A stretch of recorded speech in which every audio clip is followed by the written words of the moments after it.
नगरी आहे, ही उद्योग नगरी आहे, इथं दादागिरीची भाषा नाही चालणार. परंतु काहींना सत्तेचा माज आलेला आहे, पैशाची मस्ती आलेली आहे. आम्ही 25 वर्षात आम्ही सत्तेचा माज येऊन दिला नाही, पैशाची मस्ती होऊन दिली नाही. उलट जी जी काही कामं करता येतील, कुणी आमच्या सहकारी मित्रांनी सांगितली तर त्या कामातनं मार्ग काढण्याचा प्रयत्न केला. केंद्राचा पैसा आणला, राज्याचा पैसा आणला, डीपीडीसीची मदत घेतली. ज्या ज्या पद्धतीनं आपल्याला आर्थिक मदत मिळेल, कर्ज न काढता ती आर्थिक मदत मिळवण्याच्या करता आम्ही यशस्वी झालो. आणि त्याच्यातून ही महानगरपालिका तिचा नावलौकिक वाढला. बेस्ट सिटी म्हणून डॉक्टर मनमोहन सिंगजी पंतप्रधान असताना आपल्याला पुरस्कार मिळाला.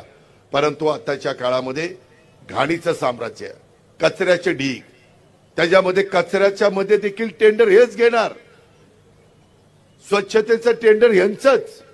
दाखवताना 10,000 लोक स्वच्छता करतात दाखवतात, प्रत्यक्षात 5-6 हजारच असतात.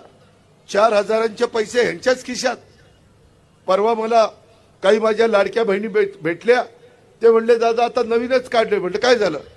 रात्री 10ला झाडाला सुरुवात करायची आणि सकाळी 6 पर्यंत झाडायचं. त्यांच्या बापाने रात्री 10ला महिलांना झाडायला सांगितलंय. ह्यांना संरक्षण काय?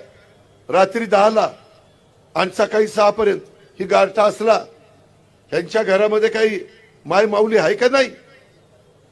कुणी आपल्या घरातल्या महिलांना रात्री 10 ते सकाळी 6 काम सांगतो?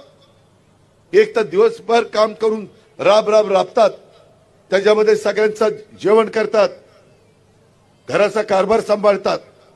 आणि ह्या पद्धतीनं हा जो चुकीचा कारभार चाललेला आहे मित्रांनो, त्याला आळा घालण्याचं काम आपल्याला उद्याच्या या निवडणुकीच्या निमित्तानं मतदानाच्या स्वरूपात करायचं आहे.